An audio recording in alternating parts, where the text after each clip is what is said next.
All right, let's get this show on the road.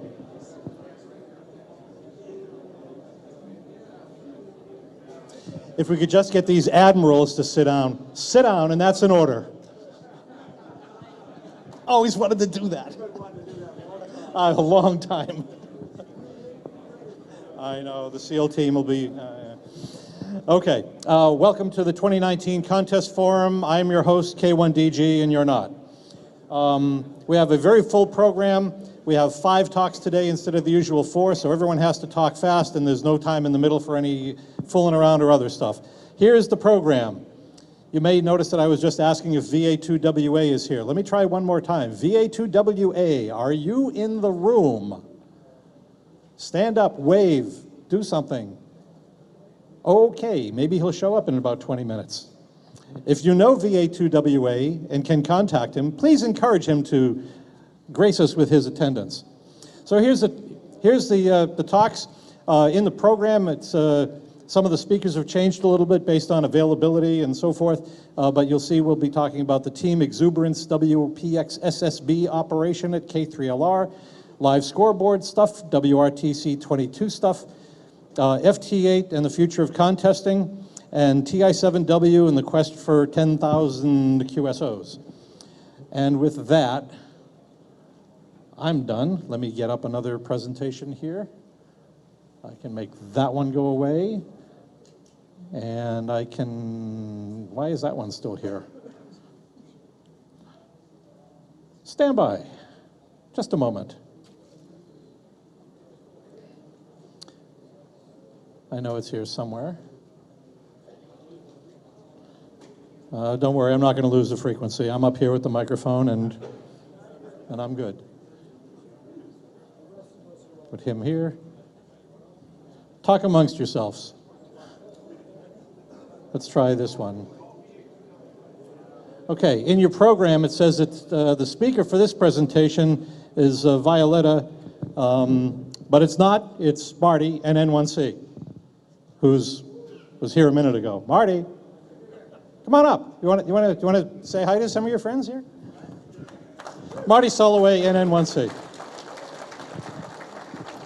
Thank you very much, Doug. It's awesome to be here, and the only thing I enjoy more than contesting itself is getting to spend time with other contesters and talking about what they do in contesting and what I do in contesting, and celebrating this great facet of my favorite hobby, ham radio. So today we're going to talk a little bit about Team Exuberance, who we are, what we did, what we're planning to do, what are some of our ideas, and just kind of explaining, giving you some context for maybe if you worked us on the air in March in WPX SSB from K3LR and what it took to get there.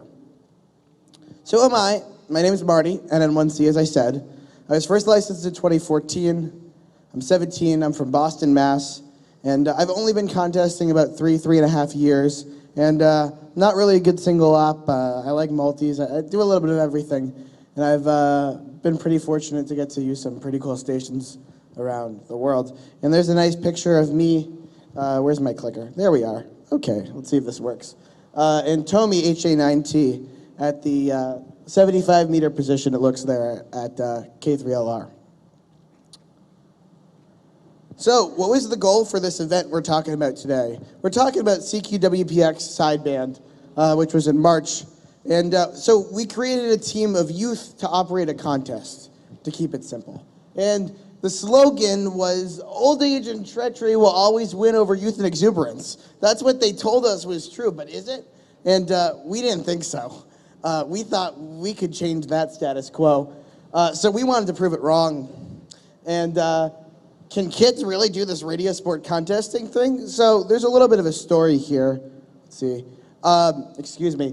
Violetta, KM4ATT, asked Tim, K3LR, hey, can I bring some friends to your station? We'll do a contest. After contesting and operating at PJ2T with the YDXA Youth DXpedition program at as PJ2Y, and Tim was amenable. and I joined the team. So what was the goal? The goal was to play in the contest, do really well, and start something bigger of youth and contesting as a whole. So why youth? I found this slide and I thought it was pretty interesting. This is the membership of CW Ops by age. This is amount of members, and this is age distribution. You can see there's this nice peak here, between 1940 and 1950, right around 1945, and we call that the problem.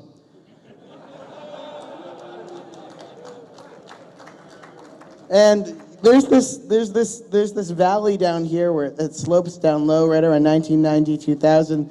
Bryant, KG5HVO, an amazing CW operator, born after 2000. He's like over here.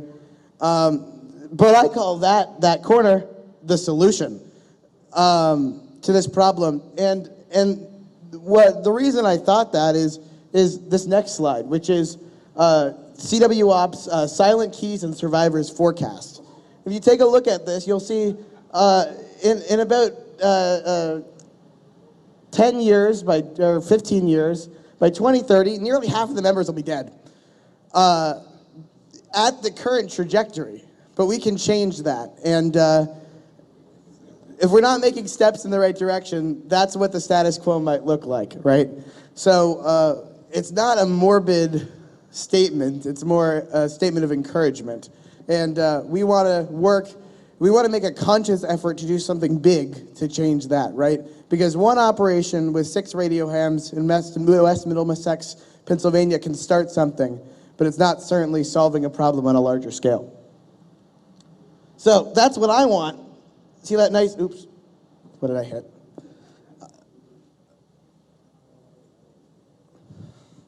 That's what I envision getting to at the end. Let's get more youth up here in contesting and CW Ops and enjoying contesting in general. So we'll see what happens as far as growth. So the K3LR WPX SSBs, Team Exuberance, quick hits. As I mentioned, Violetta had an idea. Let's do this youth multi-op. And we decided we'd do a multi-2 in WPX sideband. Now, anybody who's done multi-op with people coming from around the country knows that it's expensive. And travel, especially right now, hotels, flights, all those things make such things pretty inaccessible to young hams who may not have capital or income to travel. So we set out to raise money to make it accessible to every youth who could from a financial perspective.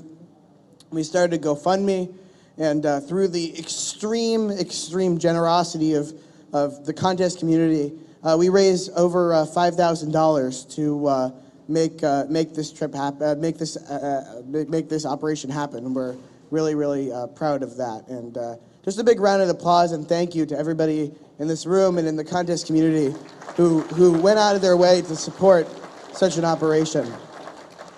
Really, without you guys, it would not be possible. So we raised a GoFundMe to cover the costs, but then you need a station. And there's lots of things we had to worry about and things we had to design and plan in making this project happen. The station was not one of those. The K3LR station is amazing, and we were really privileged to be able to use it. I don't need to go into it. Everybody in this room has worked K3LR. And we're so incredibly grateful to Tim for making that happen. And then a team. I was really fortunate to be brought on near the end of the team building, but what a fantastic group of people. All really dedicated to what we were doing. We're just all normal, everyday kids. We all go to school. We all have classes. And to do well, we knew we had to work together as a team for a good result. So we tried real hard there. So let's talk about this team. There's all of us. We are 6.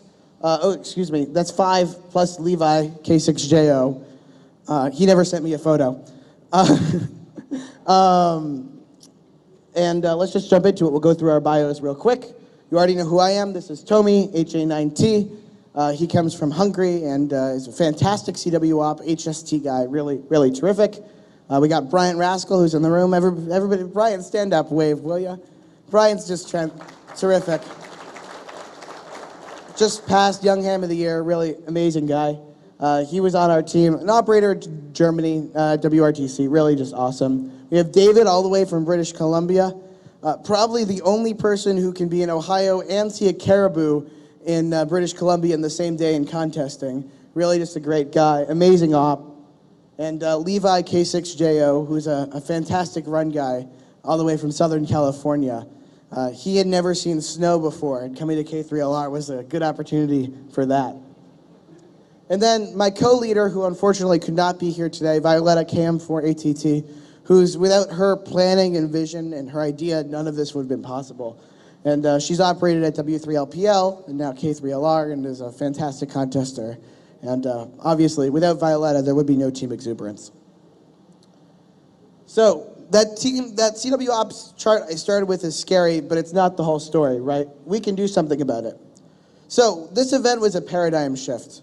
Normally, contest multi-ops are a bunch of adults planning together. Maybe a youth might come for a little bit, not be involved. Maybe they'll listen. But this was a youth-led and planned event. Not a single adult made a QSO at K3LR and CQWPX SSB. And we had adult mentors. That was incredibly important. Without the guidance of everybody who helped us, giving us advice, there was, you'll see in a minute, over 100 emails came through my inbox and planning to make it happen. And many of those from adults who supported us in making that happen, which is really important to our success. Without the guidance and the Elmering, we wouldn't be anything. And I just wanted to give a shout out to K3LR, who I think was supposed to be N6MJ, my typo, W3YQ, and KMNJ, and we'll talk about a couple other people. But they gave hours and hours and hours of advice and long phone calls, and we're super grateful. So we worked together as a team to make this happen. This was not an individualized effort. We had conference calls and documentation. Everybody involved in the effort read a handbook that we created as a team. So we really worked together to create success. So, as I said, there's no secret sauce. There was lots of planning. That number right there is only about half of the nearly 200 emails that went through my inbox. And do we like spreadsheets? Oh, yes, we like spreadsheets. And I just took this screenshot of the bottom tab of my spreadsheet planning for the operation because I thought it kind of gave you an idea of the depth of planning that we had to go in to make things work, from budgeting to, oops, what did I do? Waivers, to travel plans, to hotel nights, to more hotel planning, to operator scheduling, to people information, food, hourly goals. Yeah, there's a lot of things that go into making something like this happen, and I just thought that was a funny picture. So the contest lead up, we didn't go into it blind. As I said, there was lots of preparation, the team handbook. We had a conference call. We really wanted to make sure everybody was on the same page, because in our team, unlike most contest teams, we had never operated before. None of us had really operated with each other, which meant that we didn't know how each other operated, what we liked to do. None of us had ever operated at the station before, so we didn't know how the station worked. So there was a lot of disadvantage there, and we wanted to optimize our chances of doing well by being on the same page as much as possible. And we also got on the air in the contest leading up, and it was really fun to work other Team Exuberance members in the preparation for the event.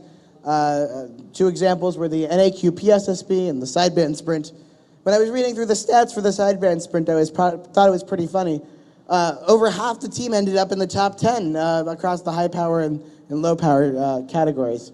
And we wanted to stay focused about what we were doing. Our goal was to do well in the contest, and there was some buzz, and we wanted to make sure we were going to do well and we could execute on what we talked about.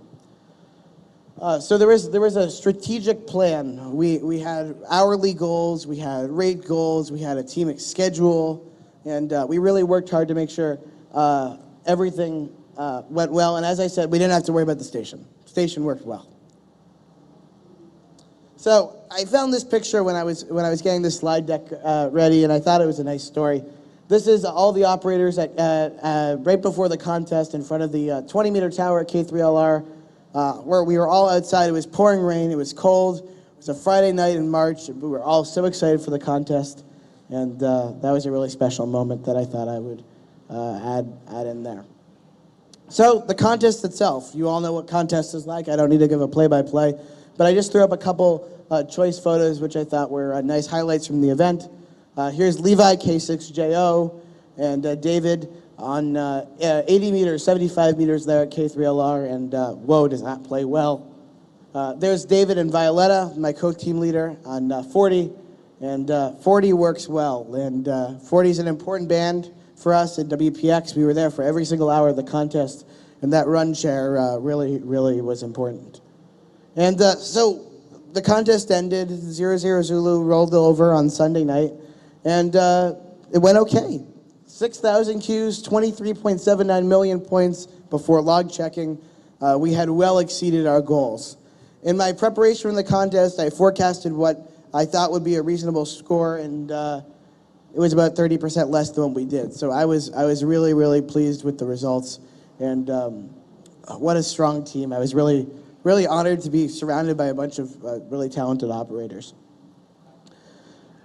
So, the stats, 6,000 Qs, 24 million points, lots of fun, thousands of people in the log, and claimed number one North America, but obviously log checking will decide that, and lots of food consumed. So, there's a very tired Team Exuberance after the contest. I don't know why. Contest teams love to take the team photo at the end of the contest after being up for 48 hours. I'm up to start a tradition of doing it at the beginning when we're all happy and excited. So we hope we're just the start. We're one operation, 6 operators, and 6 operators don't change that graph. We don't even impact that graph. But we're an idea, we're a concept, and we hope that maybe we inspired you a little bit to invite somebody young over to your station. You know, if 1 in every 10 people in this room goes home, and before the next contest, ask somebody young who you know who's a ham, hey, come over, operate. Let me show you how it's done, then you can try some. That would make a tangible impact. And from you, tell your 10 friends. And then we can actually make a difference in this problem. I know, for me, the biggest challenge in getting on the air and contesting is finding stations to come operate with. And there are plenty of people who would love to join you, and I know it means a lot to get invited to operate with others. And that's a great opportunity for mentoring and improvement. And without somebody how to tell you how to do it, and somebody and a mentor, it's really hard to improve. So if there's one favor that you can do for me, invite somebody young. Elmer a young contester, and spread your knowledge, because that's really essential. And let's get this party going, because contesting is something new for me, but it certainly had a huge impact on me. I've learned so many great technical skills from it and whatnot, and I can only do this because other people are showing me how, and I want to make sure we keep doing that. So, we proved them wrong. Old age and treachery will always win over youth and exuberance. I can say that's a big X. We certainly proved that status quo is not what it has to be. And I'm not saying youth will always win. I can certainly say from my experience that is not true, but it can be done. So what to take away from this, right? I talked to you about a contest. I talked to you about my goals. I talked to you about an idea. But we are, like it or not, we're the future, right? Yeah, I'm sorry. We can debate it, but I think it's true. Hosting a guest at your station is easy. Doesn't need to be anywhere near the scale of the K3LR operation. Invite somebody over, have them stay for a couple hours. Maybe they'll bring you some food. Sounds nice. Get on the bands and contests. Activity makes contesting better for everybody. And there's more from us. We're not done. So stay tuned to our website. We're not ready to announce anything yet, but teamexuberance.org is where you'll see what we're working on in the future once we know what that is and we're ready to talk about it. So the thank you list is miles long. For this operation to be successful, I would be underestimating it to say that there were more than 50 contesters who offered Elmering advice and support and donations, but just a few people that went out of their way. As I mentioned earlier, Tim, Dan, Terry and all the DX people, and Randy K5ZD was hugely helpful at K5GN, and just so many amazing contesters took the time to support and Elmer us, and that means a lot. And without that, I don't know what would have happened. And all the operators who thought I was reasonable enough to work with, and were totally supportive. Working together as a team is hard, and sticking to the plan when it seems like it might not make sense is hard, and I cannot be more grateful for them. And also, I just want to say all my Elmers and mentors who led me into contesting and have supported me in contesting. Without them, I would have never had this opportunity.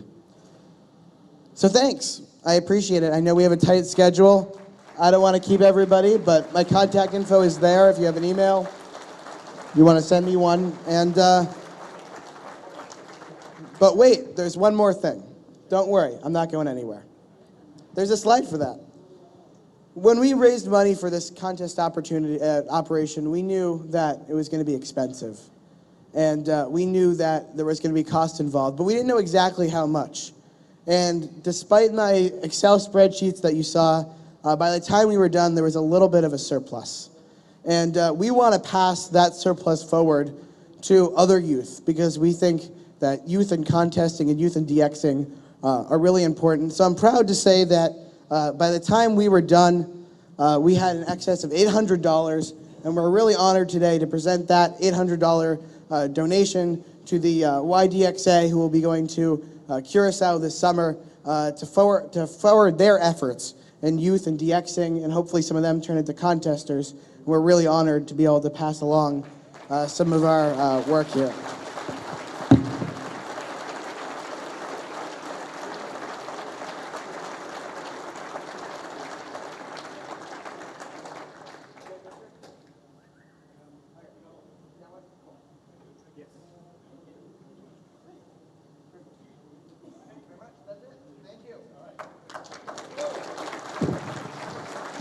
Thanks, Marty. One thing about Marty, but that maybe he didn't mention, but I'm going to tell you. One of his slides says something like, "What's next?" What's next for him is his senior year in high school. So there you go. We got a few more of him. We'll be in fine shape. Okay.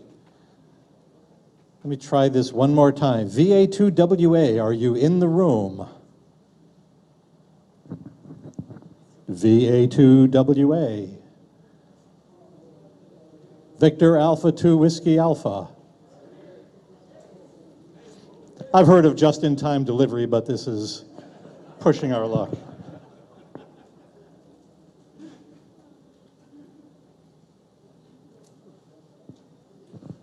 Stand by a second. I can use this one. You can use that one too. If you want to point to anything, the little shiny thing that looks like a pointer there is your, right there. Okay. I'm going to keep it. Okay. Okay. You ready? Okay. You can put that down anywhere. That's fine. Victor Andrusov, VA2WA. Yeah. Hi, guys. Yeah, very hot today, sorry. Yeah. So I didn't expect so many people today, so we had a small presentation yesterday.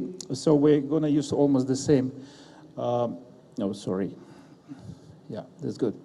So we're going to use almost the same set of slides on this presentation. So at first, I'm pretty sure that many of you knows what does it mean online scoring, and many of you who love contests use that. So the online scoring for others who never touch it, who doesn't know what it does it mean, it's a simple feature when your logger has been configured by you and can send scores to some server. And going to that server, you can see almost instant results. And so you can get the standings of yourself, your competitors. And so just to make some very important strategic decision about which band to prefer, how the propagation, and all other questions. So this is the project I present today. This is exactly the scoreboard. Just the next one. Okay, so I just started. What's an online scoreboard? So it's a website that collects messages directly from the contest participants' login software with the internet.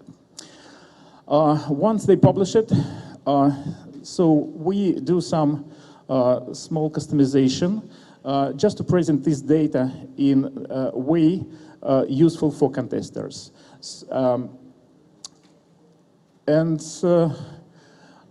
the next thing, anyone can open a web browser and view how others are doing in the contest anytime. So the other words, exactly what I just told to you. So the next one. Why would you want to use it? Why should you use it? In my experience, so there are two groups of people. Some of them love it. Another group, the bigger, unfortunately, they have a different opinion about that. So why should I go there? I don't want my score to be published. I don't want others to see my score. And there are a thousand different reasons why not to use it. But the good thing about it, so once you get it, you get addicted, and it's absolutely changed your contesting. So before, for example, you run in the contest, and so you think you're great, so you're one of the best. So sometimes you see the serial numbers of your competitors, and you're sure you're gonna be winner. When you publish your results in 38:30, so you see you are in top 20, but not the first one. So in the scoreboard, so you are not blind, so you can open your eyes. About the very well-known website, 3830, so this is a great resource where almost all contestants publish their results. But the thing is, these results could be upload just only the contest. So our project, we try to do the same way as a 3830, just to use the same categories and the way the information are published, but just only one reason. So it's instant. When you work contest, so you see your standings right away. And why to use it? That's really motivation. For example, in 2 a.m., so your run is about 3 km per hour, so you are thinking, why I am here in this chair and doing this contest, maybe better to go to sleep. But when you take a look at the scoreboard, so you see your competitors doing some QSO. So this is a very good motivation just to keep you in a chair and just to continue a contest. And yeah, it's easy. It's really easy. It's really easy. Some people probably think it requires some special knowledge of computers. No, it's really easy. On our website, so we have a page, and so we have, as I remember, 12 different loggers, which we support, and instruction for everyone how to set it up. So once again, it's very easy. In one N1MM, it takes just few clicks, and it doesn't necessarily need registration on the website. So we accept scores from everybody. So for my opinion, no excuse if you try to skip this new technology. Okay, so once again, what scoreboard gives to a contester? Immediate feedback on how your score compares to others. So this is the most value. And you know how you're doing, how you're great or how you're not great. And it gives you idea what you should do the next. So the next feature we provide It's a club or team competition, instant standings feedback. So means I know, so there are some very fascinated competition between different clubs, for example, YCCC, FRC. So instead of having your personal standings, you can see how your club is doing, and in instant standings, so which clubs is on the top, and you see the personal scores among your friends, and you can see how every club member contributes to the club score. Also, we provide the graphic tools for instant performance evaluation. This is a very good tools because we provide it instant and during the whole contest. For example, if the contest 24 hours, 36, 48 hours, so you can start using from the first hour until they finish, and you'll see the constant updates every hour. Also, it's useful for analyzing after contest. Okay, so how that looks like. So now we have just only the presentation file, and anyone can go to contestonlinescorer.com and just to see that right away. So that's how looks your score at the scoreboard if you logged in. So this is the contest I'm operating. My call is Victor Alpha 2 Whiskey Alpha. It marked by red, so you see, and I see my score right away. And we have configured this page, so there almost every, for example, call sign, the titles, this is the hidden links. By clicking on that, you can get some extra data on your page about performance or some other activities. The next feature we provide. Some people don't like it, and it was some discussion with NIQP because they doesn't allow using scoreboards with breakdowns because they think the breakdowns could give some advantage, could be considered as assistance.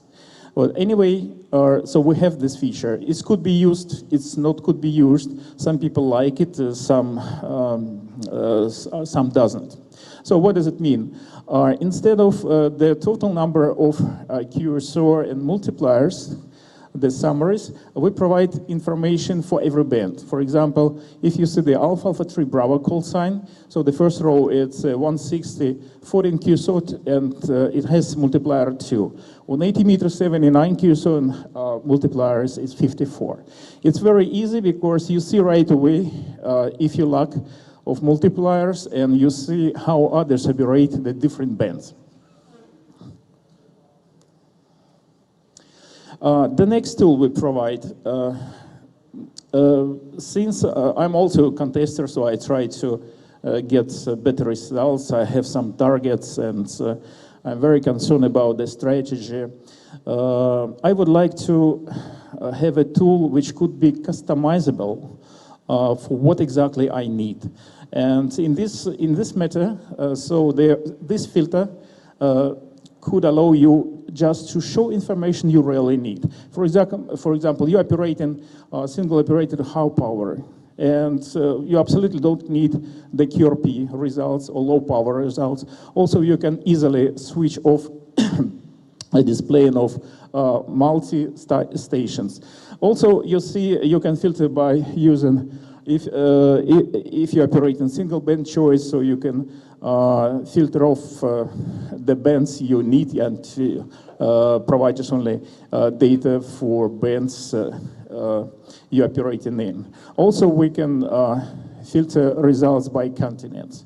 So we don't provide filter by countries, and because in most cases it's might not be very important, but if someone consider and have another suggestion, just please contact us. We're going to be happy to any feedback, and we try to be flexible and to to provide their options and features some guys are requesting us. Okay, so let's go next.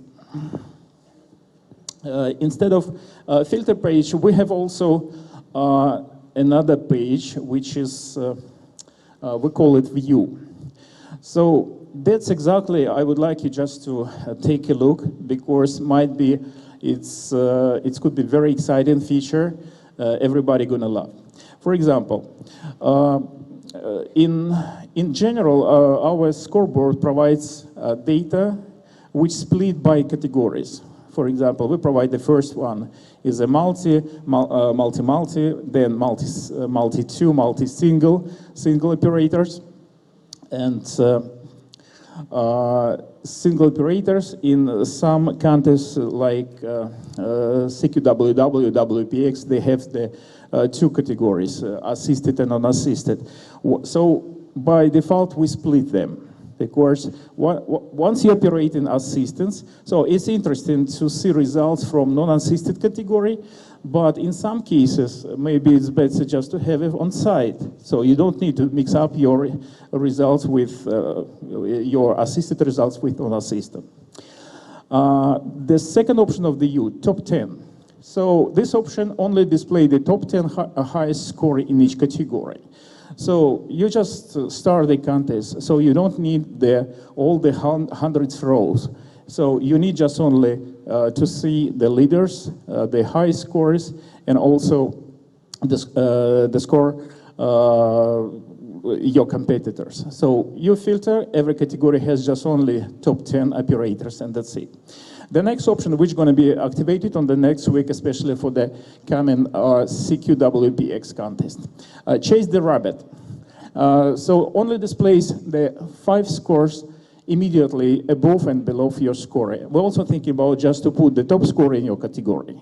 So instead of having the hundreds and hundreds data on your screen, you have just only maximum 12 rows and just one brief look, and you can evaluate your current standings.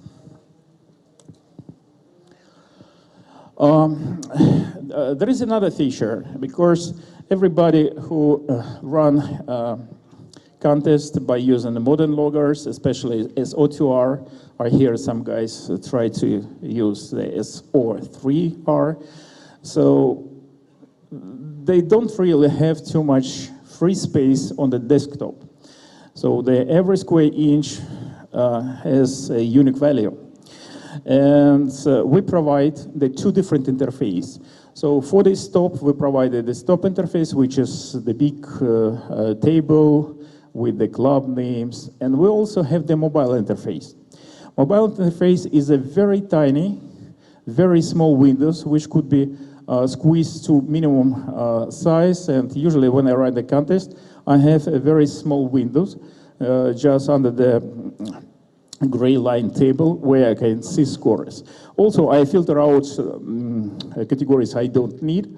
And so that's exactly usually what I see on my screen.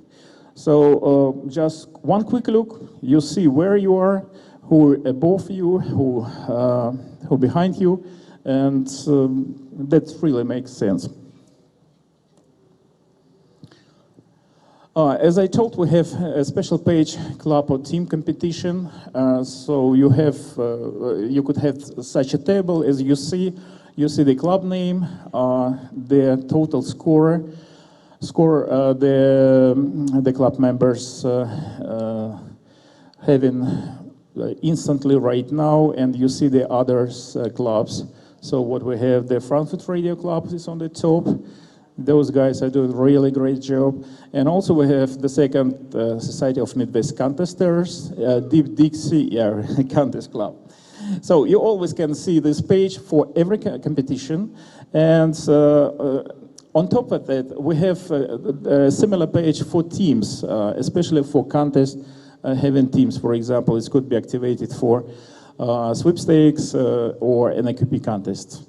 Also RSGB, some RSGB contest also have the team qualification. Okay, so let's take a look what kind of tool you could use during the contest.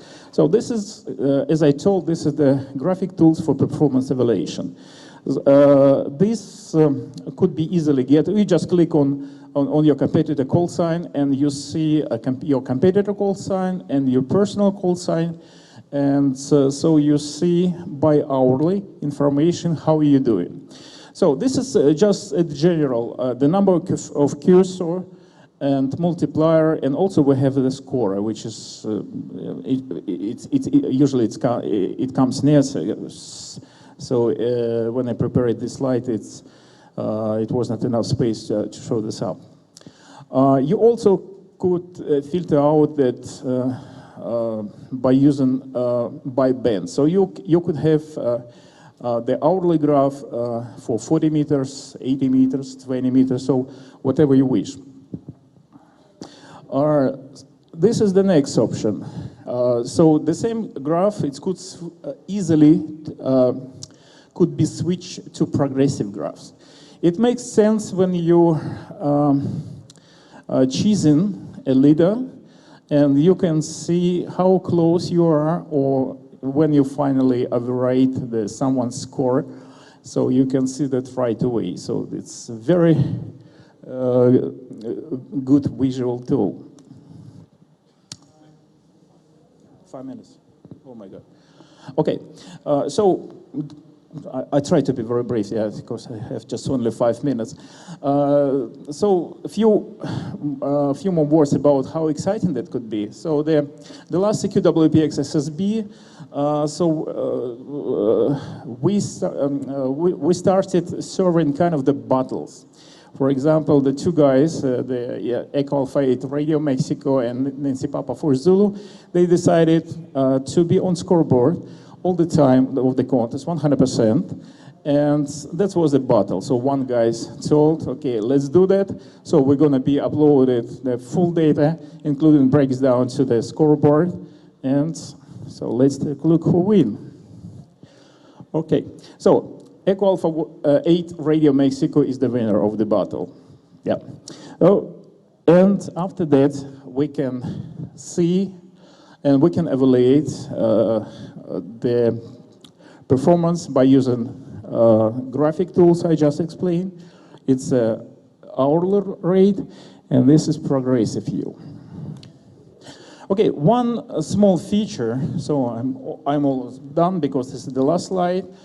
Since we all start the new race for WRTC 2022, and for many of us it's very exciting and very important event. So all the WRTC contest results, we're going to keep in a special archive, and you see we have already RRL CW SSB, Russian DX, and CQWPX SSB. In those archives, the old tools I just told you about, you can use all of them. And okay, and that's it. So if you have some questions, suggestions, feedback, this is our website URL, contestonlinescore.com. We have a beautiful weblog, all the latest news you can read over there. If you have any questions, so we have open comments on the weblog, so please join us. You can send email. If you have assistance, if you with your logger setup, just let us know. Usually we respond quick and try to get you be online as soon as possible. So thank you very much. Great job. Thank you, Victor. Okie doke. And our next presentation, as you may have just heard, Victor mentioned the WRTC 2022 qualification as something that's in process now. And so here to tell you about WRTC 2022 is Carlo, IK1HJS, and Claudio, I4VEQ. Hello, nice to meet you, everybody. Somebody is sleeping. Hope he will wake up. I leave the word to Claudio, Italy for Victor Echo Quebec. Some of the initial slides are about the WRTC. I know that everybody knows what we are talking about, so we will make it very short in that part and to let some minutes for a question at the end, okay? Good evening, all. I'm Claudio, I4VEQ. I know many of you. My contest call is India Radio 4 X-Ray during many contests. And before I was IQ4A.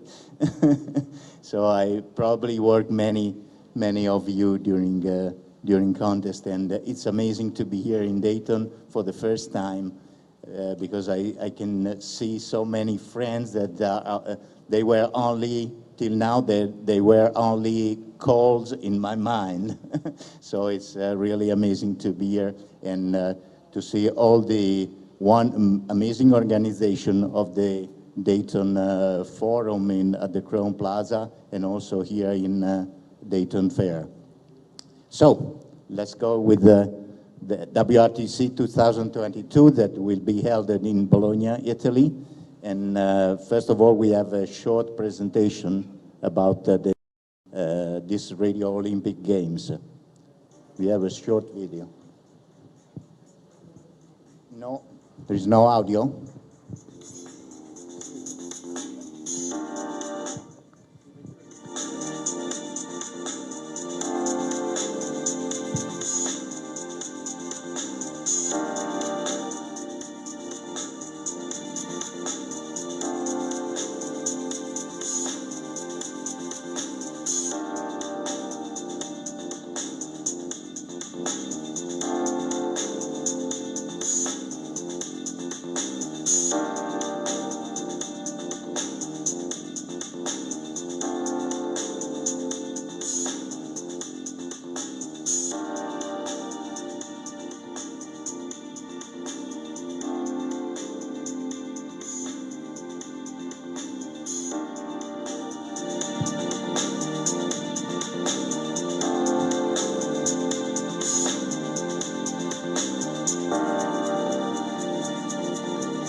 Okay, guys. Hope you have enjoyed this this video. And of course, Bologna is really important for amateur radio because Marconi was born there in Bologna, and still we have the mausoleum of Guglielmo Marconi with the tomb. So let's talking about the WRTC.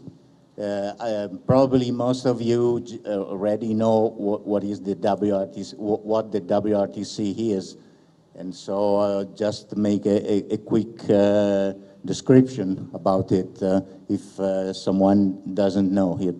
The WRTC is a contest where every operator have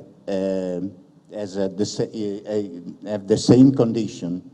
And because it's very difficult during the normal contest to have such a flat level condition with all the station at the same level.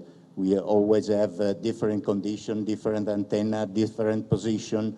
That so it's very difficult to understand who is the best operator only based on the skill, and not on other conditions like antenna and position. So it will be necessary to give all the competitors the same location, the same antenna, the same power, and see how the personal skill can make the difference and find the real best operator in the world. This is actually what the WRTC is doing since 1995. In effect, from the WRTC in Russia, there was a change because they set for the first time station really in the same condition with 10, with the same antenna, the same generator, and so it really became a normal, a fair field of competition. So this is like exactly what the WRTC want to do, to bring in the same area 63 teams of operators after another selection. They compete against each other during the Yaru HF Championship with the same weapons. This is only the way to point out the operation skill. World Radio Team Championship is a worldwide 4-year event, and it's a contest within a contest. The contest is the WRTC competition, and the contest outside is the Yaru Championship, of course. So there will be 63 stations in the field, each with the same tent, the same facility, enough distance from each other, but in the same geographical location. There's a long work to do with a big commitment of around 300 volunteers. Of around 300 volunteers. They have to install all the station and take care of them the day before and during the competition. So you can easily compare this 4 years event to the Olympic Games. The radio, and we call it the Radio Olympic, concentrating such a big number of competitors, and referees in the same location. It is a unique meeting event where everybody can share his own experience. I was in Germany in 2018. It was a very great event with a fantastic organization, and I was there for the first time, and I so excited to see all the contestants, the best contestants in the world for the first time. It was just only to have been there as a guest or a visitor, it has been a wonderful thing. WRTC is not only competition, of course, and it's really the best occasion to meet each other, and it is a meeting point for all the contestants. There is no other occasion to have the gotha of contestants all together, passing someday in front of a glass of wine this time. We say a glass of beer in Germany, a glass of wine in Italy. So everybody will be able to enjoy some excursion around the country, good food, wine, culture, and radio. This is a short story of the WRTC in the past year, from 1990 in USA, Washington, and then to 2018 in Germany with the winners of the past edition of the WRTC. And in July 2022, it will be held in Italy, near the city of Bologna, and the organizing committee has its headquarters in the Guglielmo Marconi House in Sasso Marconi, very close to Bologna, which is now the headquarters of the Foundation Guglielmo Marconi, and the organizing committee is cooperating with the ARI, the biggest Italian amateur radio association, and also other association in Italy.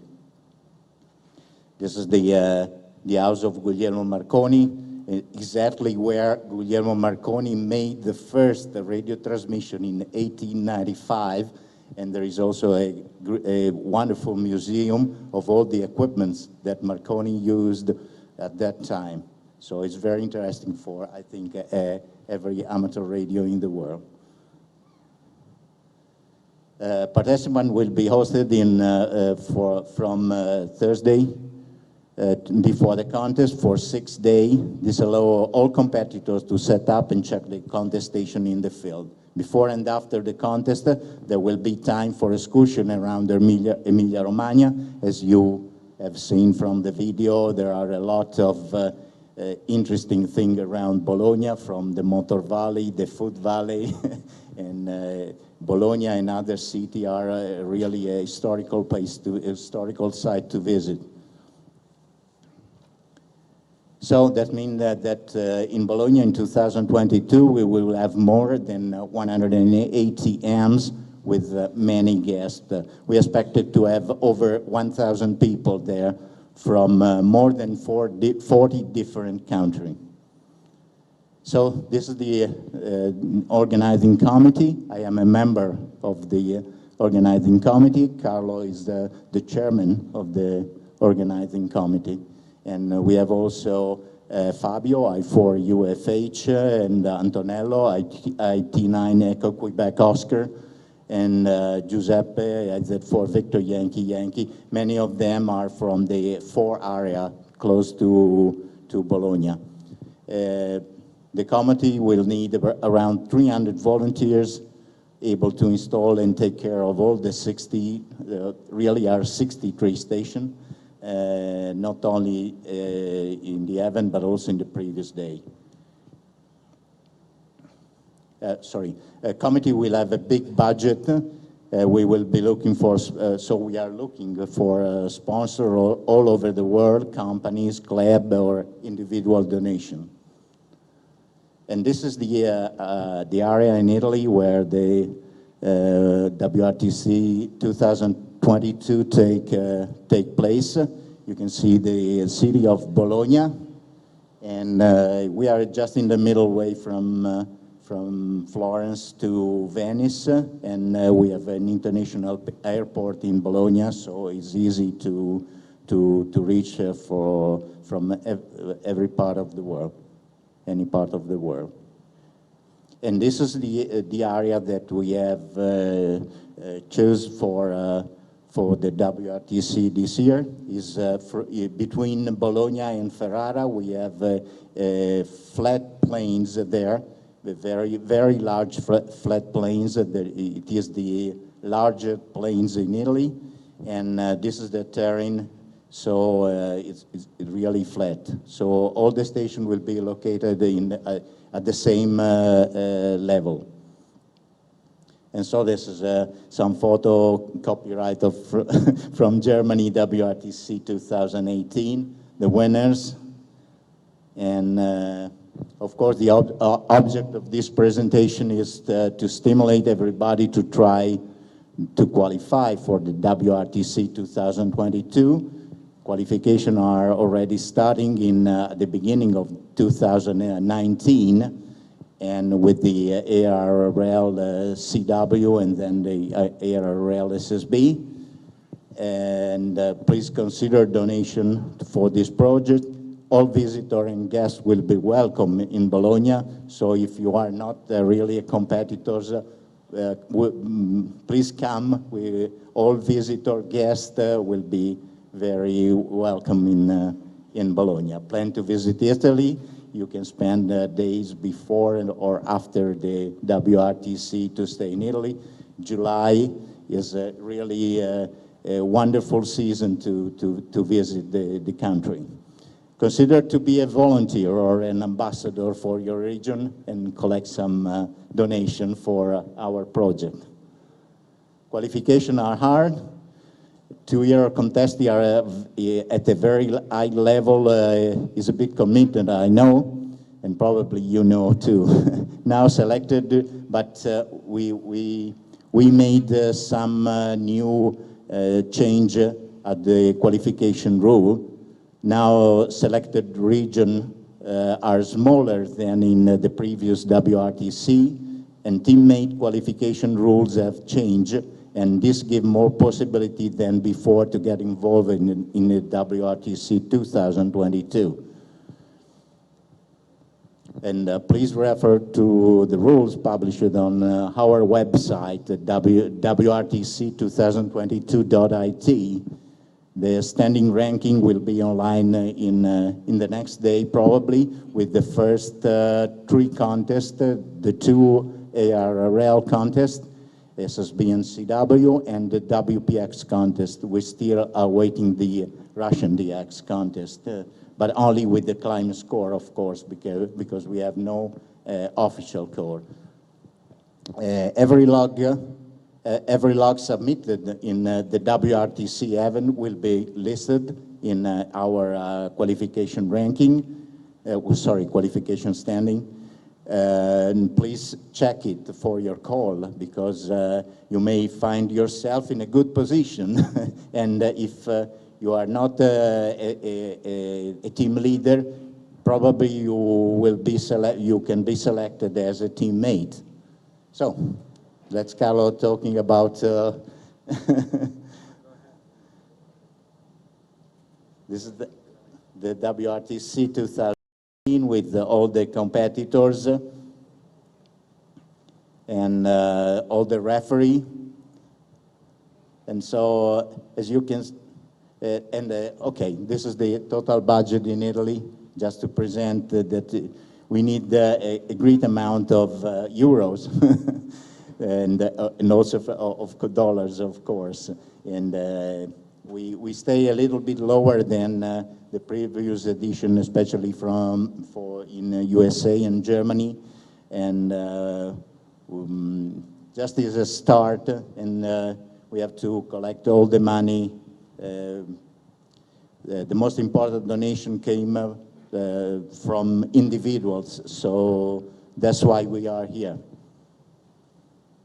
So, we have a PayPal address if you want to make a donation for the WRTC 2022, and also for the American, only for the US tax taxpayers only US taxpayers. There is the possibility to donate at the WWROF, and so you can have facilitating donation from the United States as a tax exempt. So this is the WWROF contacts.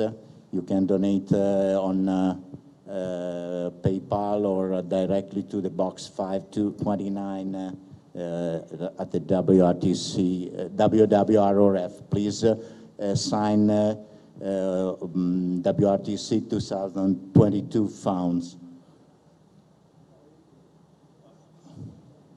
For any other information, question, you can contact us at the info at wrtc2022.it.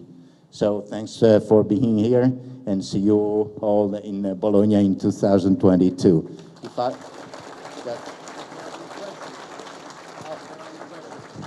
We probably have time for one or two quick questions.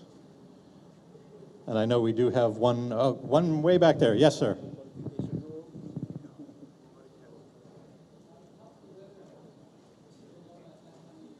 Question is, what is the weather like in Bologna in July?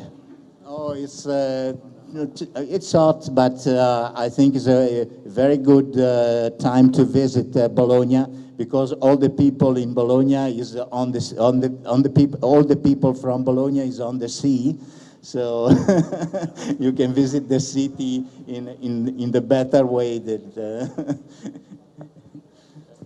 But the temperature is around 25, 30 degrees in July at that time. Oh, nice.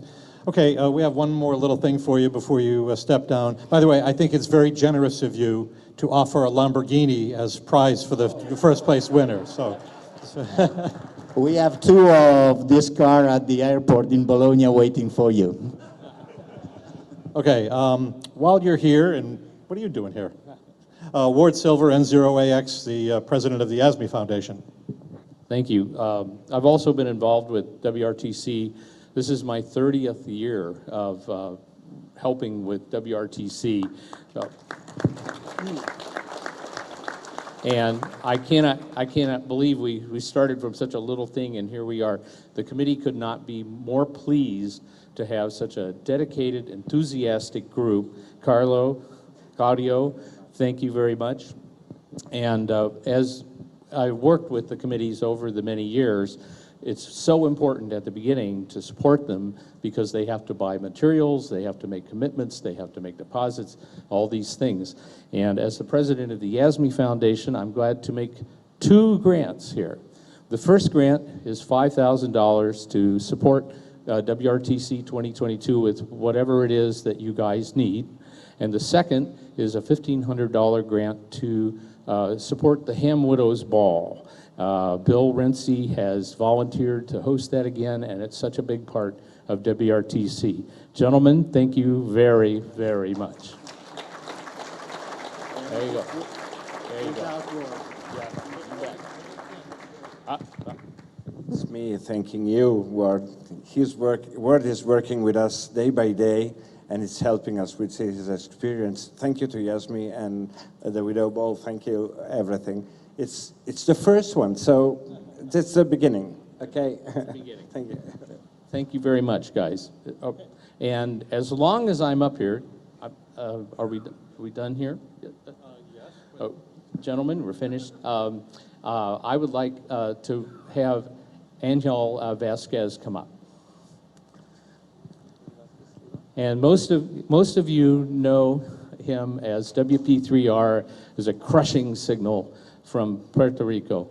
And some of you also know that he has some business at the giant, incredible telescope down there, hosting movie stars and taking cell phones away from people so, as the Spectrum manager. But what you don't also know is that after the hurricane in 2017, the number of hours this guy put in, I'll read you what we are doing here. The Asme Foundation gives out these excellence awards from time to time, and they're for people who really go beyond what's required in supporting and promoting and furthering amateur radio in recognition of technical, operating, and organizational achievements. But in this case, in particular, we want to recognize Angel's diligent and tireless work after the hurricane to provide disaster recovery communications to the citizens of Puerto Rico, supporting the efforts of other amateurs, working with federal and other agencies to facilitate relief operations, all while managing the Arecibo Observatory's recovery and return to operation, one of America's great scientific facilities. And his efforts are greatly appreciated and admired by the amateur community, and the sweepstakes community hopes you return to operation soon. But the Excellence Award consists of a check for $1 kilo and a engraved crystal globe. I do not have the globe yet because we just gave you this last week, but it's on its way. And on behalf of the Asme Foundation, I am delighted to award Angel Vasquez, WP3R, an Asme Excellence Award. Thank you so much. Thank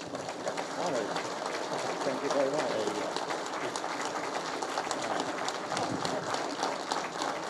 Thank you very much. Sure. Thank you. Thank you very much. It's pretty hot. Thank you very much. Well, this is obviously a big surprise, and I want to thank Ward and Asme, WWRF for what they did for us. Also, I always say something like people like Ward and saying what we did in Puerto Rico. Everyone helped, because if I called and none of you guys answered, it would have been anything. So I want to give a round of applause for you guys. You guys should give yourself a round of applause. And so, and also another one that helped me during that was Joe Taylor back there and Jim Brako, WA3FET, K1JT. When I made that first call, they were first responders. So I want to thank them too. And thank you again, Ward. Thank you. This is an honor. Thank you very much. There you go. Thank you so much.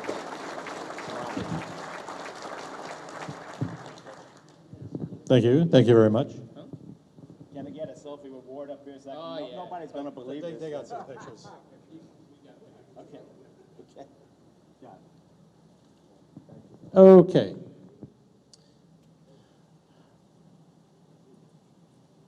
Well, I figured that we should probably talk a little bit about FT8 somewhere along the way here. I've done a little FT8 operating myself, but I didn't inhale. You all remember the Clinton administration, good. But I wanted to ask probably the foremost digital contesting expert in the world to come and talk to us about what FT8 means to the future, not just of digital contesting, but of contesting, what we do. Ed Munns, W0YK.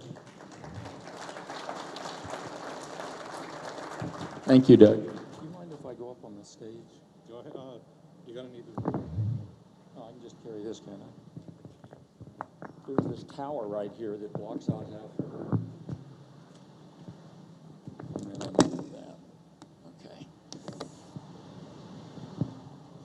Thank you, Doug. So good afternoon, everybody. Hope you're having a great Dayton weekend. So FT8 in the future of contesting, Doug assigns the really easy presentations to me. So how many people have operated FT8 other than Doug here in the room? How many people have operated an FT8 contest? There have only been 3, as far as I know, serious contests. Okay, few people. Well, guess what?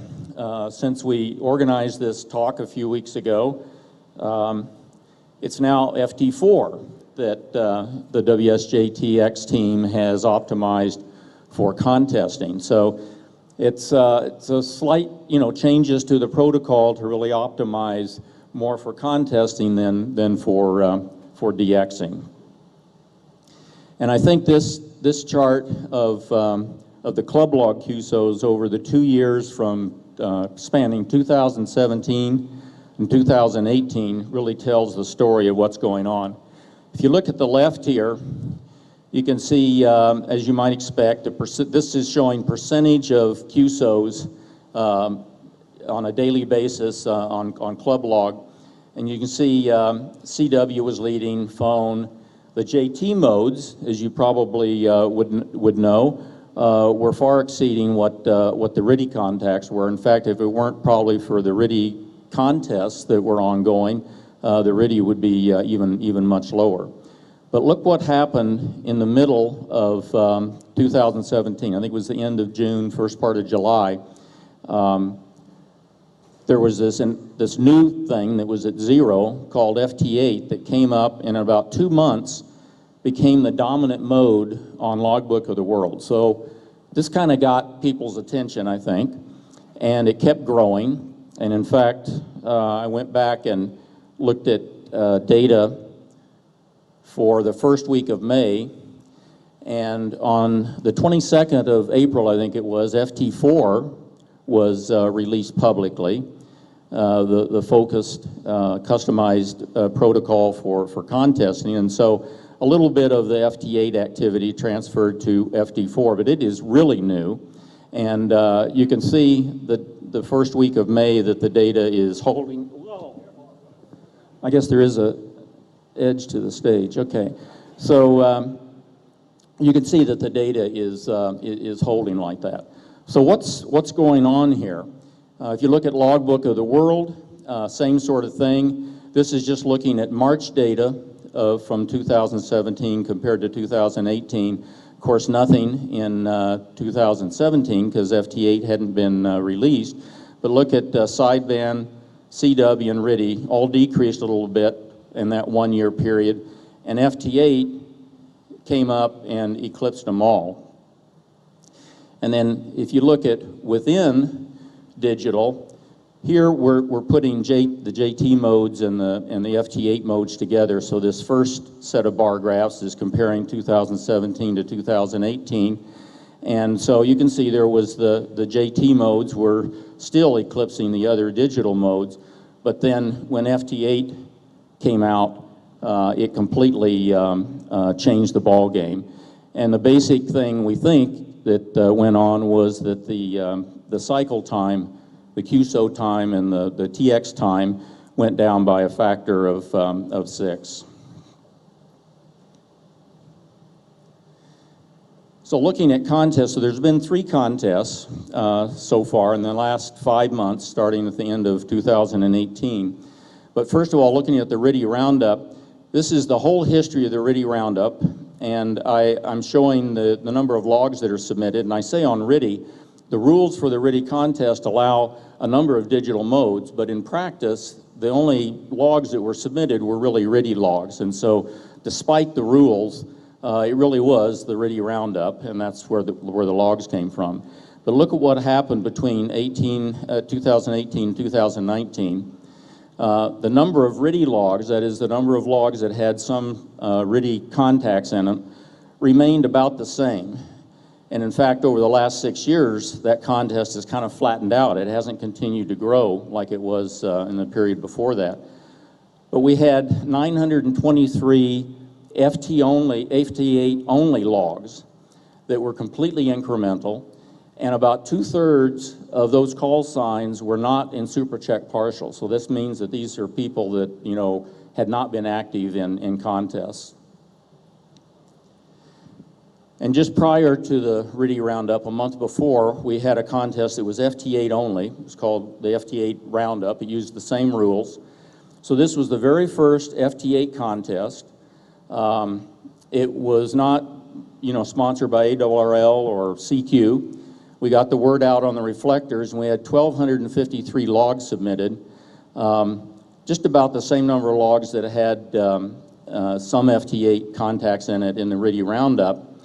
But I think the reason it was a little bit more, even in the beginning, was that a lot of these logs in RTTY Roundup that were RTTY only in an FT8 only contest went and operated that.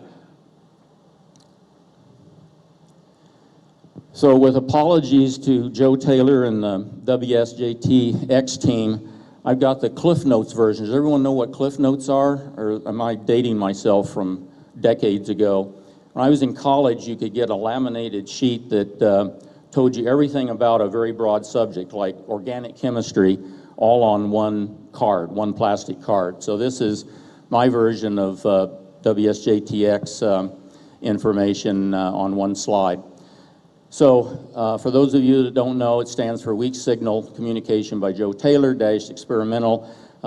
This is the latest version over the last several years, has the -X appended to it. But until it got adopted within HF, it was really developed for other purposes, and in fact, a large number of purposes, one of which was moon bounce. And then it was enhanced for HF, and the primary modes that have been used in HF for DXing and now contesting have been the JT modes, 65 and 9, and then these two FT modes that we've been talking about. And one of the significant differences in these modes or these protocols compared to CW, sideband, and RTTY is that they're synchronous time servers. In other words, your computer clock needs to be within a fraction of a second of universal time, of standard time, because the protocol and the decoding depends upon that fact. So if your computer is off by half a second or a second, you won't get decoding. So the implications of this are that, first of all, it's a multi-channel code. So you're looking at basically a sideband bandwidth, and there may be 20 or 30 signals in there. So what that means is that external spotting is sort of irrelevant. You're basically working a skimmer within that bandwidth. You can see all of the calls and pick the ones that you want to work. It also means that the notion that we've had in traditional contesting of CQing and search and pouncing is kind of blurred. It's kind of irrelevant because you can see all the signals. You don't care whether the transmissions that you're seeing are CQing stations or search and pounce stations. They can be highlighted as not being in your log, and you just say that you want to work them. When they finish their QSO, regardless of whether they were CQing or search and pouncing, they can now work you if you call them, because your call to them will be on the screen. So everybody can see everything. So two very fundamental things of our current contesting just are evaporate by the nature of these modes. Of course, the big thing is that these modes are weak signal. I'll talk a little bit about that on the next slide, to the point of copying signals that are inaudible to our ears. So another very big difference from our classical modes. They're very narrow bandwidth. I say 4 to 176 hertz. That's because they're different for each of these protocols. That's one of the trade-offs that's made. And then lastly, the copy is absolutely perfect. So you either get no copy, nothing shows up on the screen, or you get absolutely perfect copy. So guess what that eliminates? Supercheck partial is totally irrelevant. You know, and in fact, it can be a new contester, right? Somebody that's never contested before, and you know that the call sign is correct. So here's a screen. You're not, of course, not going to be able to read this, but you can see some colored bars across here. The left-hand side of the screen is a stream of what you're copying on your receive cycle. So in the case of FT8, each TR cycle is 15 seconds. And so you'll listen for 15 seconds, you'll be in receive for 15 seconds, and then transmitting for 15 seconds. And so all this is showing is every 30 seconds, it's showing the signals that we're transmitting during that 15-minute, or that 15-second cycle. Then on the right-hand side, all of the signals over here that you are either working or calling show up. So they're filtered out. So this could be a whole bunch of signals, and they're filtered out to the ones that are pertain to you. So the red ones are ones that you're working, the green ones are CQing stations that you could work. And then there's some yellow lines that are filled in here which show your transmission. So now you can see the whole cycle. You can see what you transmit and what is being received. And then of course messages are down here and a number of control functions over here. So there's really, I think for those of us that have been doing CW contesting and sideband and even RTTY, really groundbreaking sensitivity. So here's kind of a rough comparison of the sensitivities. You can see the JT 65 and 9 modes are 10 dB below the human hearing limit. So that's why you can see calls come up on your screen and work them and not even be able to hear them. They're that far down below the noise. So one of the things that was done with FT8 was to get the speed so that we could have, instead of 6-minute QSOs, 1-minute QSOs, get the cycle time down to 15 seconds, was to give up a little bit of this sensitivity and to give up a little bit of the bandwidth, so a little bit wider signals. FT4 took that concept a little bit further, again, to optimize this for contesting, to get the speed even faster. So for FT4, the cycle time is 6 seconds, which means in a 3 or 4 phase QSO, you're less than half a minute. So now the raw speed of FT4 is on a par with, certainly with RTTY, and as you'll see in a minute, there's some other characteristics that can take this even further. So there must be some downsides, right? So we got to be honest about, are there some downsides? Well, as I've already talked about, the modes are inherently slower than our current modes. But guess what? With FT4, they just basically nullify that. So the team has continued to work, make the trade-offs, and so I would say that's no longer red. The next one is that there's limited fixed messages. That is, you don't rag chew with these modes. They're very fixed messages, but guess what? In contesting, what have we been doing for years and years? Limited fixed messages. So that's not really a negative, right? The last one I have on here is minimum reaction time. It turns out I believe that that can be nullified, but I had to leave something that was read on the slide to, claim that I'm being fair and objective about this. By minimum reaction time, what I mean is, unlike our current modes, take FT8 for example, in that 15-second transmission cycle, or if you're receiving signals, you hear nothing, well you hear, but you don't get anything on the screen for 12 seconds. So the transmission's happening, the software is crunching away, and I'm about to fall off the stage again, I guess. And so you're getting no feedback. It's not like CW, whereas the CW is coming out, you're copying it, and as soon as you get the last letter, you're ready to go. At 12 seconds, that whole screen fills up with all the stations that it copied in that bandwidth, and as a human, you've got to figure out which one you want to work, which one is the one you are working, and deal with that. And in FT8, you've got 3 seconds to do that. It's almost impossible. With FT4, you've got about a second to do that. So what that implies is there needs to be a little bit of automation at least to be able to have, for you as an operator to be able to tell the software ahead of time what type of signals you want it to pick. Like you want to take the strongest ones or the ones from Europe or whatever you decide, or a new multiplier. So that needs to be programmed in. It also creates a problem for us as you can probably guess. So one of the things that is potential with these modes, and so the key word on this slide, the title is multi-streaming. The key word here on this whole slide is hypothetical. This is not anything that exists for contesting right now, but it's something that is inherent in the modes and something I think we need to think about in the contesting community and how we deal with it. So if you're receiving multi-channels, why couldn't you transmit multi-channel? That is, work more than one of those stations that you see all in parallel. So say if 3 new stations show up in the cycle that you just received that are not in your log and you'd like to work, why not just work them all? Just, you're in a sideband bandwidth, why not take your signal, divide it by 3, and transmit on 3 different audio frequencies and work all 3 of those people? By the way, I didn't say earlier, maybe it's obvious to everybody, but everybody can be spread out. So there's no pileup on one frequency. Everybody's on different frequencies. So you automatically have eliminated QRM. That's another thing that goes on the change list before that.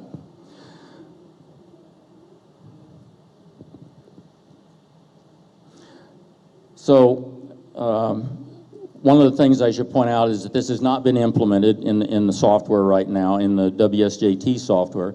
Some of the follow-on, the third-party software that has taken the open source code has built user interfaces that does some of this. But as a contest community, we really need to decide whether we want to allow that or not with these modes. It conflicts with our current contest convention, right? I mean, we say explicitly in the CQ contest rules that you can only have 1 signal on a band at a time.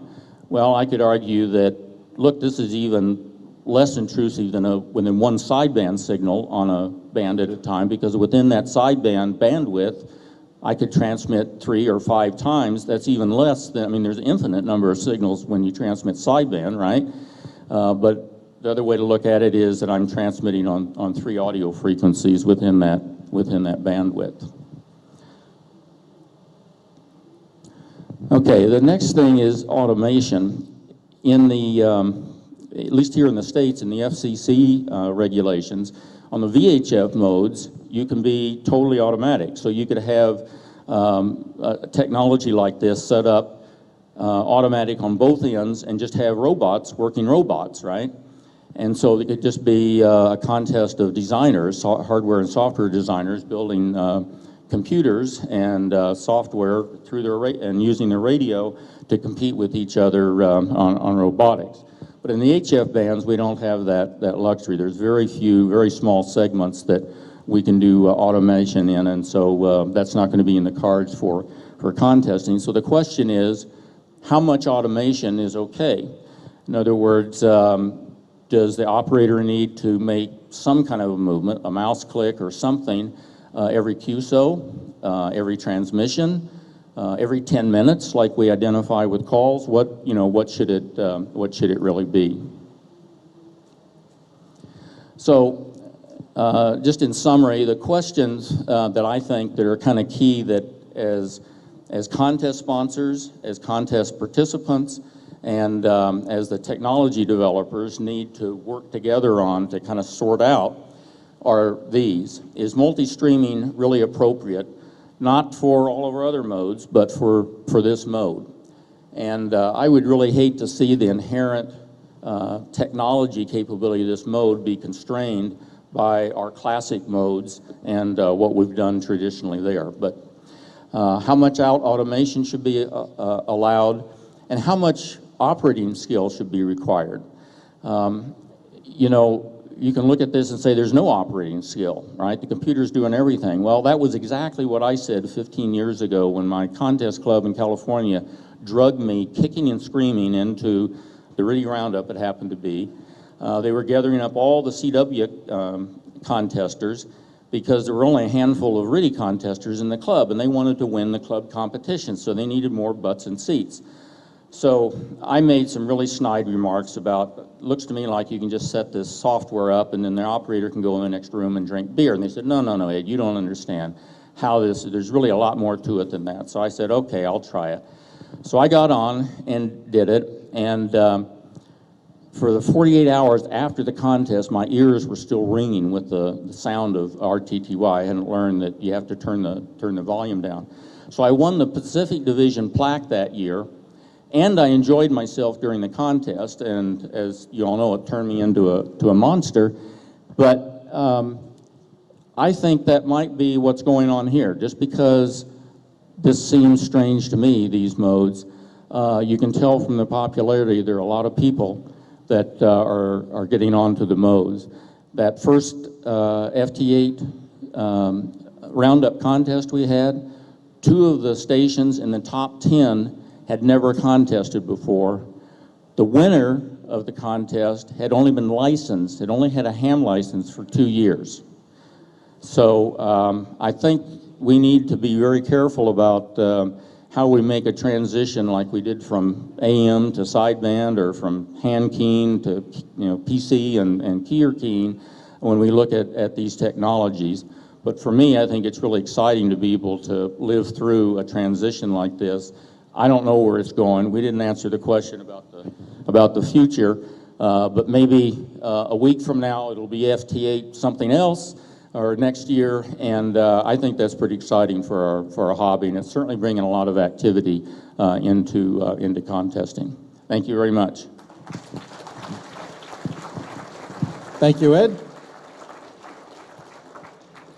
In one of the early iterations of Ed's presentation, I think he had some forecast for what the potential rates could be if this multi-streaming was allowed and people started using it. And the rates were something up around 600 an hour or something like that, which sounds pretty unreachable. On the other hand, we've thought for many years that 10,000 QSOs in a single weekend was pretty unreachable. So let me introduce someone who's still trying to get there and is getting pretty darn close and thinks he might make it. We'll see. Chris Hurlbut, KL9A.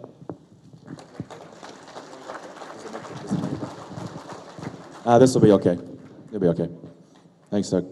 Okay, I'm gonna up the rate up a little bit here.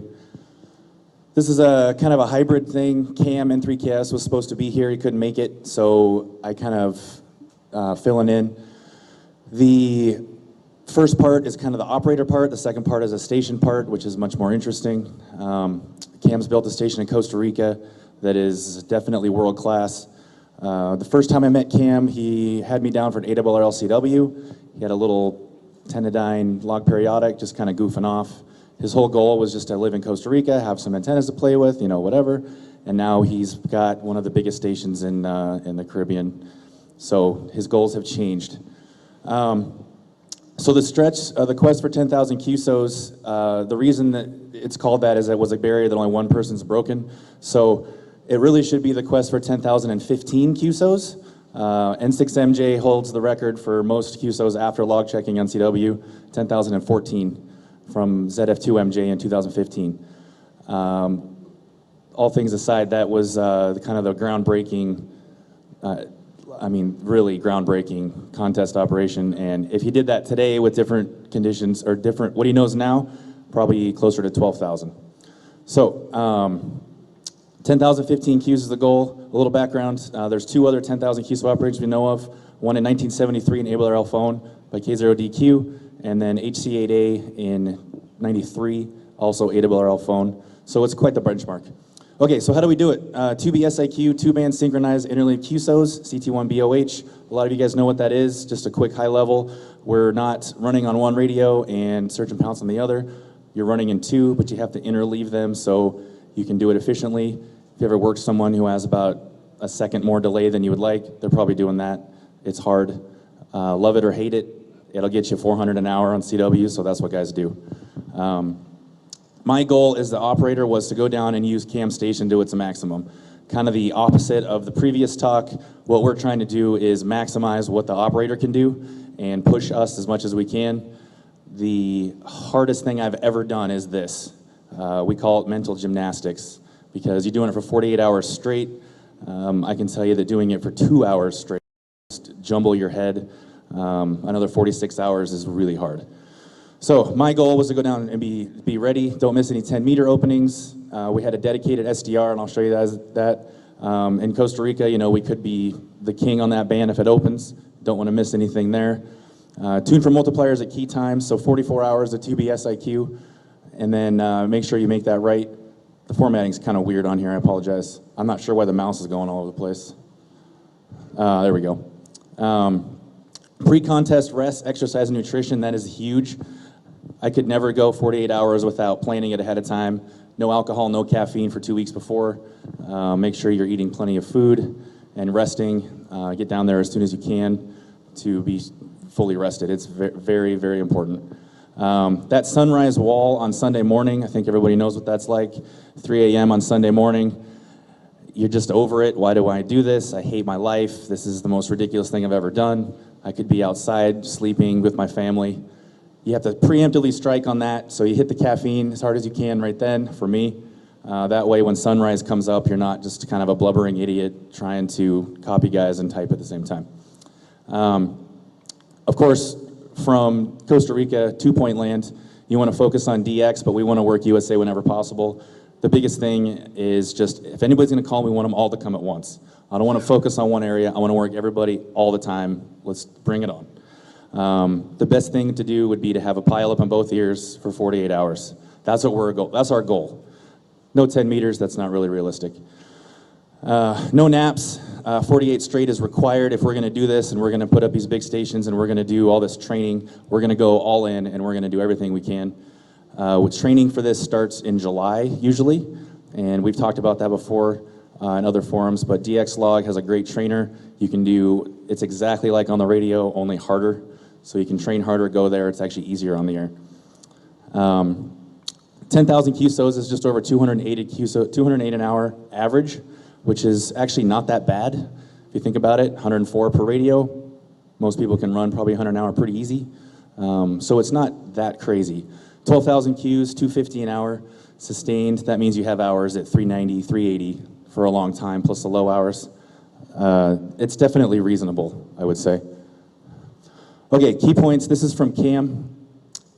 His station side Basically, he said, I will build you the station, you give me some ideas, we'll figure it out. As I build my station, we'll kind of integrate the single op stuff with my multi-op stuff. And this is kind of what he's come up with. This is like TI7W 3.0. He's gone through many radios and amps and antennas, as I'll show you. Typically, he is incredibly RF quiet. He's on the side of a volcano in northern Costa Rica, in a very small town, not a whole lot going on there. However, during the contest last, we had a nice noise pop up, which killed me. That's part of the excuse slide that I didn't put on there.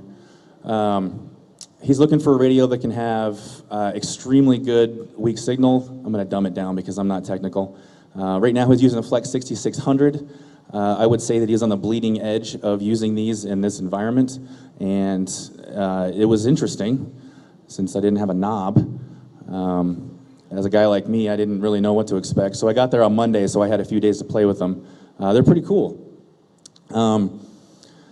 I didn't do Flex in one box. I had 2 Flex radios, so it wasn't like Flex SO2R. That just seemed like it was going to be above my pay grade.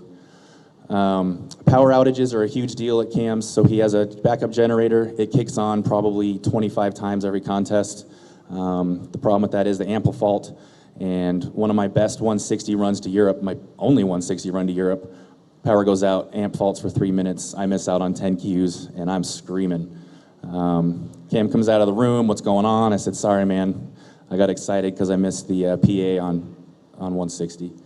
So backup power management is very important. I don't know all the details of that. Cam is the expert on that. He's trying to minimize the workload on me. So Cam says, what would make this easier? And I tell him, and he usually has 10 ideas that are better than mine. Last CQ Worldwide, I didn't turn an antenna a single time. He's got one towards Europe, one towards the West Coast, covered JA also, 20-meter antenna south. And on 40, he's got 2 antennas. On 80, he has a 3-element 80-meter wire beam to Europe and 4 elements to JA, and some verticals. I'll show you those. Anyway, no rotors needed at TI7W last year, which was pretty neat. Everything's automated. That way the operator doesn't have to think about it. The quadplexer's relatively new for most mainstream stations, pretty cool. The RA6 LBS ones were great. We had no interstation interference whatsoever. Okay, here's the layout. It's a drone view, which is kind of cool because Cam put a lot of these antennas up with drones. I don't know how to use the little pointer thing. There we go. There's the house. Tower 1 is here. This is the guest house where we stay. This is the field verticals. The second tower is here. They both have OptiBeam OB17-4s, which is a huge antenna, 3 elements on 40. These are wire 80-meter Yagis, and he put them up with drones, and it's not trivial. This is really dense jungle right here. This has been cleared out, but this is super dense, and he has to fight the monkeys getting up in the branches and untying the ropes and bringing them down. Probably a month before CQ Worldwide, he messaged me, he said, the damn monkeys are at it again. I'm gonna wait, and hopefully we can keep it up for you to get here. Anyway, not easy to get the Yagis up. The 160 loop, this is a huge antenna. This tree right here is something like 220 feet high. It's kind of a landmark in the area. So this loop goes all the way up, and it's a great antenna. The beverages are new. I had a Europe beverage, I think, during CQ Worldwide. Those are new. They do really well. Typically, it's super quiet, but they did outstanding. It's the operating position. This is kind of like the space shuttle here. That monitor on the top in the middle has the 10-meter SDR on it, and it's just there, just monitoring. It's not a transmit antenna. The Flex is on both sides. I can see all bands all the time, which was very difficult at hour 45 to figure out what's going on.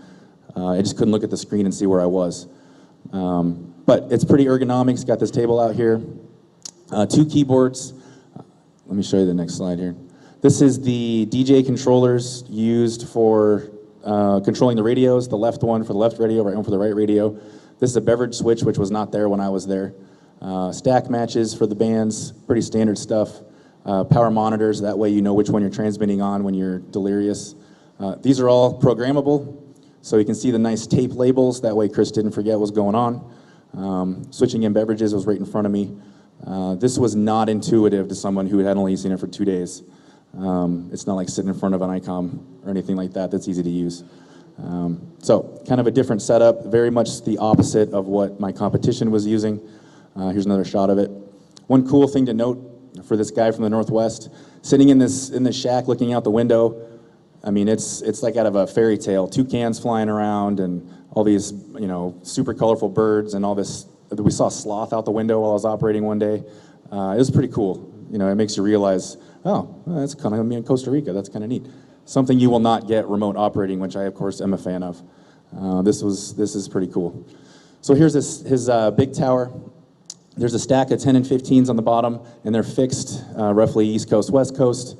They are not as good as the OptiBeam at the top, not even really as much. I don't think I use those antennas at all, unless I was split in direction, which is very important, but I had the other OptiBeam also. So really, this is a one antenna tower that was useful. The other thing, the 4-element 20 pointed south was a huge help. There's a volcano directly behind us. Nobody's hearing us to the south. At least I can get the HC2 molt and a couple of CEs on 20 pretty easy because of that. And he does have a work antenna on there too. Phased verticals, these were the first antennas he put up. They do great, but they're not 4-element Yankees at 120 feet on the side of a mountain. So they're just kind of there as backup. This other antenna, this was put up in 2015 during Hurricane Otto. In 2016, my first year there, Costa Rica has never had a hurricane until that contest. 156 years of record keeping, no hurricane ever showed up. The epicenter went right over Cam's house, and it destroyed the town. I mean, people died, people lost their houses. We put this up the day before, and it stood, and it's still there. So it's kind of an homage to that, but it's very useful. Here's a lot of stuff on 10. This is the complexity of Cam's station. I won't go over it, but he's got a lot going on, but it's all to make the operator side much easier. He is big on ergonomics and what makes it easier for us. He's put a lot of effort into making this thing really sing. He looks at it as like being a thoroughbred horse owner. He said, okay, I come down, you better be ready because I have all this cool stuff. I said, all right, cool. So kind of the results, 2016 was my first time, 9,484 Qs. I did about 28 hours of 2B SIQ, which I didn't really think at the time. I thought I did it the whole time, apparently not. So that QSO total is much lower than it should have been. I got second place to the same guy in 6MJ. The next year I was ready. This is all after log checking, I believe. 9,927, got pretty close. Costa Rica is not gonna win CQ Worldwide, we get that. The goal is to push what we can do. We can get the most Qs, the most mults. We know we've really wrung everything out that we can. 2018, 9,600 Qs, 10 meters, just didn't produce at all. Third place world and the most QSOs. It was much easier that time, and I guess relative. But 2019, he gave us a little 15 and 10 meters. It's gonna be something really cool. There's gonna be at least 5 guys that we know of in 2-point land battling it out. And of course, Jose will be somewhere 3-point land. A lot of guys, Yuri was on from PZ. It's gonna be a big thing this year. We start training in July. We'll probably start training really heavily about September, October. But the whole point is to do what we can as humans the most we can, not rely on, something else. We want to be able to just have it all coming at us. Whoever can make the most work out of all this information wins, and that's the goal. So the competition's what fuels us. All you guys know that we joke around with Dan, but really it's me against Dan because he's the best. So we make him the benchmark. Anytime we can beat multiple WRTC top 3 guy, that's great. Cam station is huge. That F1A is getting bigger. All these guys are building big stations because the competition's what we do. And yeah, that's pretty cool. Thanks.